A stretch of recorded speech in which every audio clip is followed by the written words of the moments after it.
Dear friends, welcome to ఇంగ్రోలిట్. మనం ఈ వీడియోలో ఒక 30 ఎంసీక్యూస్ అనేటువంటివి ప్రీవియస్ క్వశ్చన్ పేపర్స్ నుంచి తీసుకొని డిస్కస్ చేయడం జరుగుతుంది. నేను ఇంతకుముందు చెప్పినట్లుగా ఈ ఓల్డ్ క్వశ్చన్ పేపర్స్లోని బిట్స్ని ప్రాక్టీస్ చేయడం వల్ల మీకు క్వశ్చన్స్ అనేటువంటివి ఎంత డిఫికల్ట్గా అడుగుతున్నారు, ఏ టైప్లో అడుగుతున్నారు అనేటువంటి దానిపైన సరైనటువంటి అవగాహన అనేటువంటిది వస్తుంది. కాబట్టి don't miss this video and you should remember that every MCQ is very important for you. కాబట్టి వీడియోని మొదటి నుంచి చివరి వరకు చూడండి. Okay, it will be useful for your upcoming exams. Okay, now let us start this. I will take you there one day. I will take you there one day అనేసి ఇచ్చారు. Choose the parts of speech of the word one అనేటువంటి దాని యొక్క parts of speech ఏంటని ఇచ్చారు. We know very well it is an adjective. Day అనేటువంటిది noun, one day అనేటువంటిది ఇక్కడ వన్ అనేటువంటిది adjective. Now let us see the next one. Choose the correct sentence in which a noun class has been used as the object of a preposition.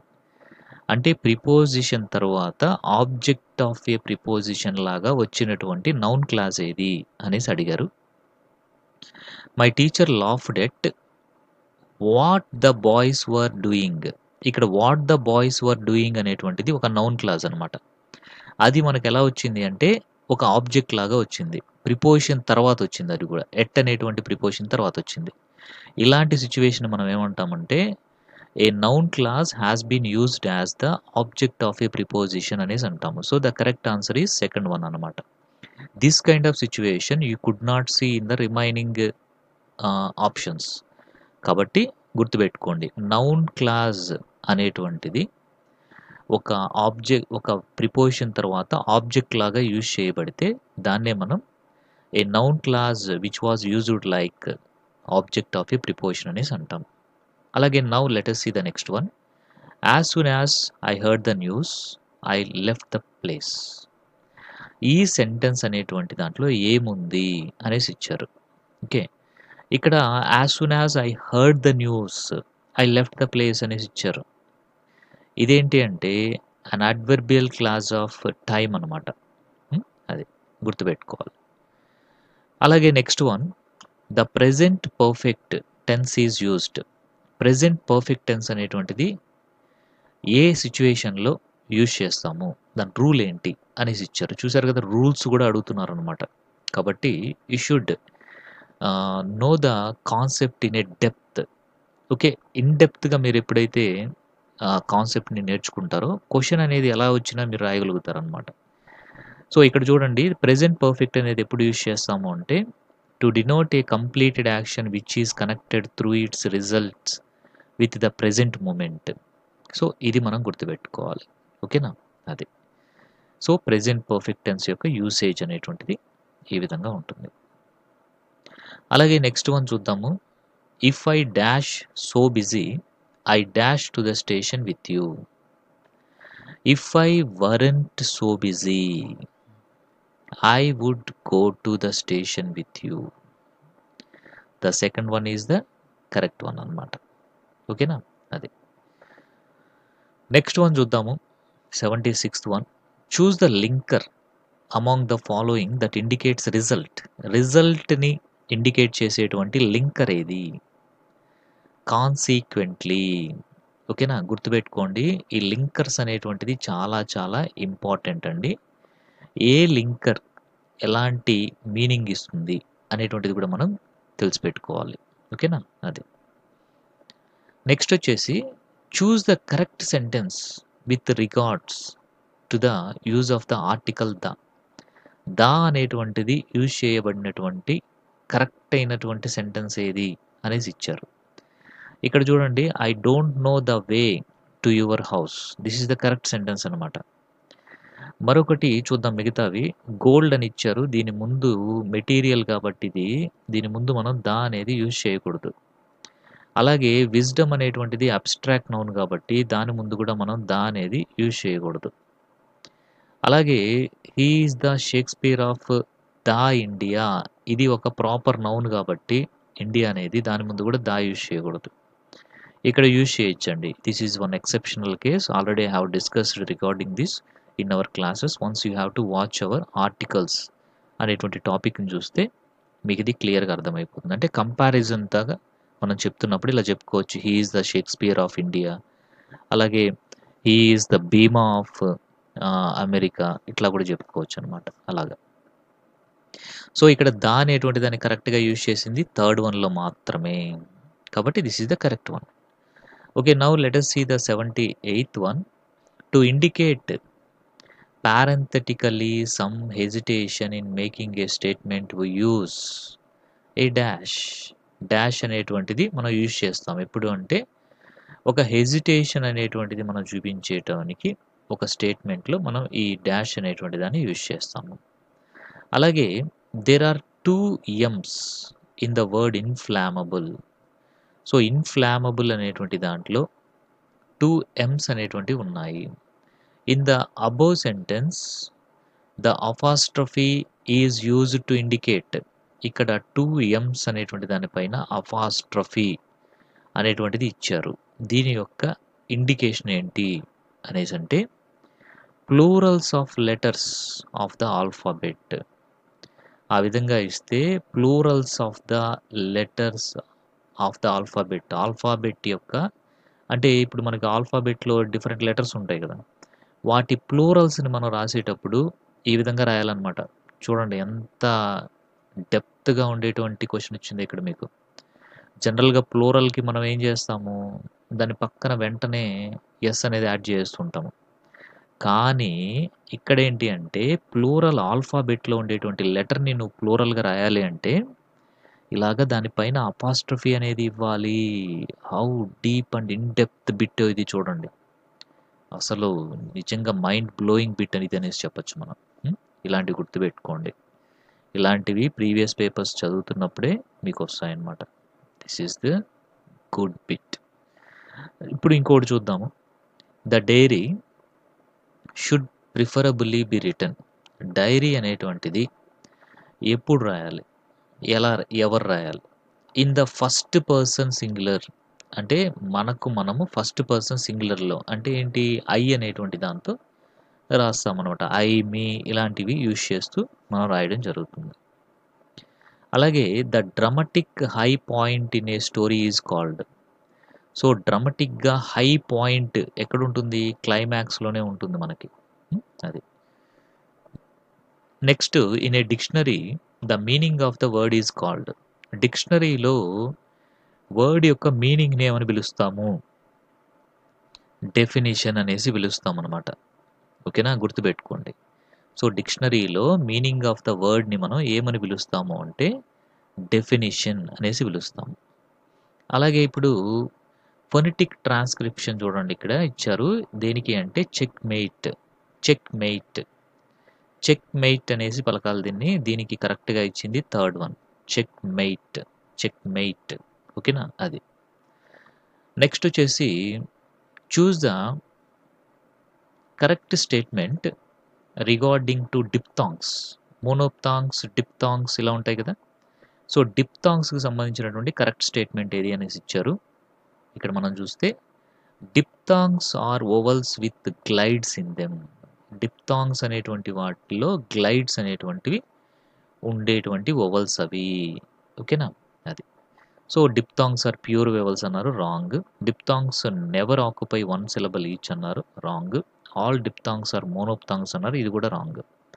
So diphthongs are vowels with glides in them అనేటువంటిది correct అనమాట. అలాగే 85 choose the word with a silent c. Choose the word with a silent C. Silent C కలిగినటువంటి word ఏదైనా ఇచ్చారు. The correct answer is muscle. ఇక్కడ C అనేది silent అయిపోతుంది. మజిల్లో C అనేది సైలెంట్ అనమాట.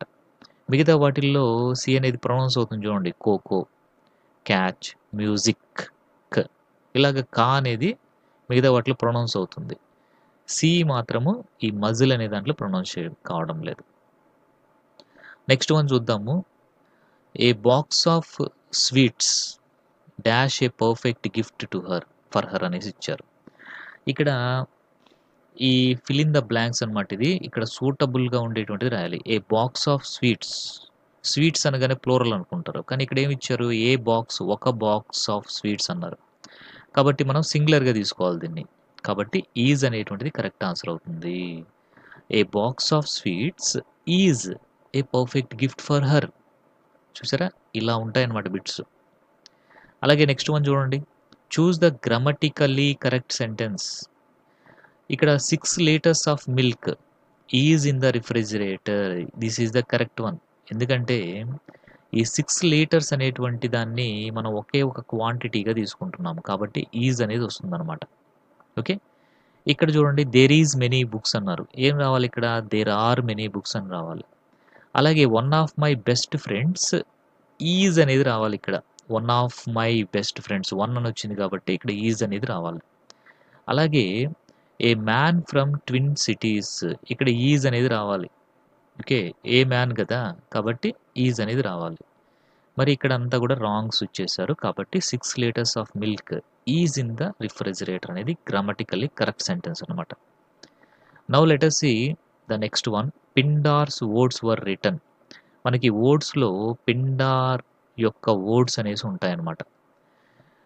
ఈ పిండార్ ఓట్స్ అనేటువంటివి to praise and glorify someone దానికోసం యూజ్ చేయబడ్డాయన్నమాట.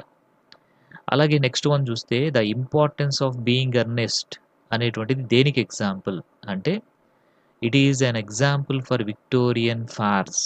విక్టోరియన్ ఫార్స్‌కి ఎగ్జాంపుల్‌గా మనం దీన్ని చెప్పుకోవచ్చు. నెక్స్ట్ వచ్చేసి Malkanag palace declared its holiday today. So Malkanag palace declared its holiday today అనేసి ఇచ్చారు. ఇది దేనికి ఎగ్జాంపుల్ అనేసి ఇచ్చారు. ఇది వచ్చేసి మెటానమీకి ఎగ్జాంపుల్‌గా మనం తీసుకోవచ్చు. నెక్స్ట్ వచ్చేసి మీకు ఇవన్నీ కూడా ఎక్స్‌ప్లెయిన్ చేస్తున్నాను నేను. హైపర్బోల్, అనమోటోపియా, మెటానమీ, అపాస్ట్రోఫీ ఇవన్నీ కూడా మన వీడియోస్‌లో ఎక్స్‌ప్లెయిన్ చేస్తున్నాను. ఒకసారి చూడండి. ఎందుకంటే ఇవన్నీ ఎక్స్‌ప్లెయిన్ చేస్తూ ఉంటే ఇక్కడ టైం అనేది మనకి లిమిటెడ్‌గా ఉంటుంది కాబట్టి just I am moving to the next bit. మీరు ఇవన్నీ చూస్తే మీరు ఆ వీడియో చూసారంటే మీకు ఈజీగా అర్థమైపోతుంది. Metonymy, onomatopoeia, hyperbole, literary devices కింద ఎక్స్‌ప్లెయిన్ చేస్తున్నాను. ఒకసారి చూడండి. Now let us see the next one. Still hill. Still hill అనేటువంటివి ఒక మాస్కులిన్ రైమ్‌కి ఎగ్జాంపుల్స్‌గా మనం చెప్పుకోవచ్చు. Still hill. ఓకేనా? స్టిల్ హిల్ అనమాట. Still hill masculine rhyme. Next మనం చూద్దాము. Choose the literary work which is not an example of an epic. అంటే ఇక్కడ ఇచ్చినటువంటి వాటిల్లో ఏది ఎపిక్ అనేటువంటి దానికి ఎగ్జాంపుల్ కాదు. Not an example of an epic అని ఇచ్చారు. ఇక్కడ ఇలియడ్ అనేది ఎపిక్కే, పారడైజ్ లాస్ట్ ఎపిక్కే, ఎపిక్ ఆఫ్ గిల్గామెష్ అనేది ఎపిక్కే. ద కమ్యూనిటీ అనేది మాత్రము ఎపిక్ కాదు. ఓకేనా? Okay. Now let us see the next one. This house is as tall as a mountain. So ఇదేంటిది? As tall as a mountain అంటే గుర్తుపెట్టుకోవాలి. యాజ్, లైక్ అనేటువంటి వర్డ్స్ వచ్చాయి అంటే దట్ ఈజ్ ఏ సిమిలీ. ఒక కంపారిజన్ అనేటువంటి దాంట్లో ఎప్పుడైనా సరే యాజ్ గాని, లైక్ అనేటువంటిది గనక వచ్చింది అంటే దట్ ఈజ్ ఏ సిమిలీ. అంతేకాకుండా ఇక్కడ ఒక పెద్ద మౌంటైన్‌తో కంపేర్ చేస్తున్నారు. ఇది హైపర్బోల్ కూడా అవుతుంది. కానీ ఆప్షన్స్‌లో హైపర్బోల్ అనేటువంటిది ఇవ్వలేదు. కాబట్టే ఇక్కడ సిమిలీ అనేది సూటబుల్ అయిపోతుందనమాట. ఓకేనా? సో కాబట్టి ఇక్కడ కంపారిజన్ అనేటువంటి దాంట్లో యాజ్ లేదా లైక్ అనేటువంటి వర్డ్‌లు యూజ్ చేస్తున్నారు కాబట్టి దిస్ ఈజ్ ఏ సిమిలీ. అలాగే నెక్స్ట్ వన్ చూడండి. Choose the point of view of the story the gold watch అని ఇచ్చారు. గోల్డ్ వాచ్‌లో ఉండేటువంటి పాయింట్ ఆఫ్ వ్యూ ఏంటంటే third person point of view. ఇక్కడ చూడండి. Choose the true statement regarding the thief story. Thief స్టోరీలో ఓకేనా? Choose the true statement regarding the thief story అనేటువంటి దాంట్లో ట్రూ స్టేట్మెంట్ ఏది అనేసి ఇచ్చారు. ఇక్కడ మనం చూస్తే Anil wants his servant to become literate. Anil వచ్చేసి తన సర్వెంట్‌ని లిటరేట్ చేయాలి అనేసి అనుకుంటున్నాడు అనేటువంటిది కరెక్ట్. మిగతా 3 కూడా రాంగ్ అనమాట. కదా! ఎందుకంటే Harsingh is not the upcoming writer. Anil is upcoming writer. ఇంకా Anil and Hari village friends అని ఇచ్చారు. ఇది కూడా రాంగే. Anil handed the thief to the police అని ఇచ్చారు. ఇది కూడా రాంగే. కాబట్టి అనిల్ ఏం కోరుకున్నాడు? తన దగ్గర పనిచేసేటువంటి హర్సింగ్‌ని బాగా విద్యా బుద్ధులు నేర్పించాలి అనేసి కోరుకున్నాడు. Now let us see the next one. The following is a true statement regarding the story the gold watch అని ఇచ్చారు. దీనికి Srijith was forced to retire from his job అనేది కరెక్ట్ ఆన్సర్. అలాగే నెక్స్ట్ వన్ చూడండి, ద థీఫ్ స్టోరీలో ఇది.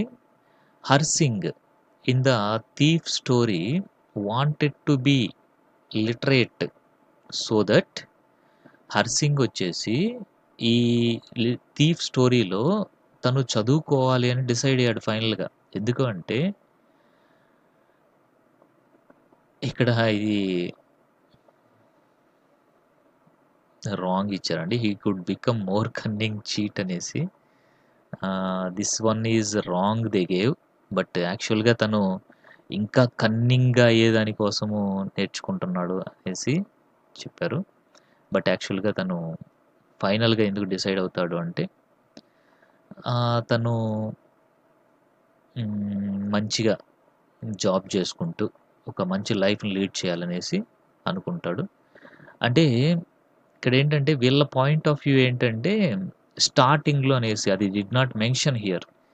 హర్సింగ్ స్టార్టింగ్లో ఎందుకు నేర్చుకుంటున్నాడు చదువు అనేసి వీళ్ళ యొక్క ఉద్దేశం అనమాట. మేబీ దాని ప్రకారం అయితే ఇది కరెక్ట్. కానీ ఎండింగ్కి వచ్చేసరికి అతను ఎందుకు అంటే ఒక జాబ్ కానీ ఒక రెస్పెక్టబుల్గా ఉండేటువంటి దానికోసము చదువు అనేది నేర్చుకోవడం జరుగుతుంది. అది okay. Now let us see the next one. The number of gashes murderers put in Banquo's head was అనేసి ఇచ్చారు. ఇది మ్యాక్బెత్ అనేటువంటి డ్రామాలో షేక్స్పియర్ గారిది 20. నెక్స్ట్ వచ్చేసి ఫోర్త్ నైట్ గురించి ఇచ్చారు ఇక్కడ. అది మర్డర్ ఇన్ ద కెథడ్రాల్ గురించి.